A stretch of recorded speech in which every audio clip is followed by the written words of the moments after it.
নমস্কার, pen and paper coaching একাডেমির brain বুস্টারে আপনাদেরকে স্বাগত। আজকে আমরা আবারও চলে এসেছি একটা প্রিপজিশনের কনসেপ্ট নিয়ে। আমরা কখন ডিলসের সঙ্গে ইন ব্যবহার করব এবং কখন ডিলসের সঙ্গে উইথকে ব্যবহার করব।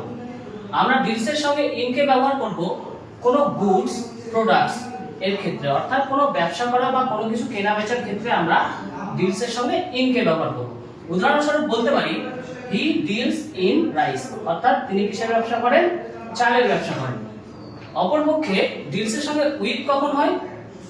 কোনো মানুষের সঙ্গে কোনো প্রবলেম বা কোনো টপিকের ক্ষেত্রে, অর্থাৎ মোকাবিলা করা, পরিচালনা করা বা কোনো আলোচনা করার ক্ষেত্রে আমরা ডিলসের সঙ্গে উইথকে ব্যবহার করব। উদাহরণস্বরূপ বলতে পারি she can deal with difficult situation, সে কি তার সমস্যার সঙ্গে সমাধান করছে বা ডিল করছে। আশা করি তোমাদের কনসেপ্টটি ক্লিয়ার হয়েছে।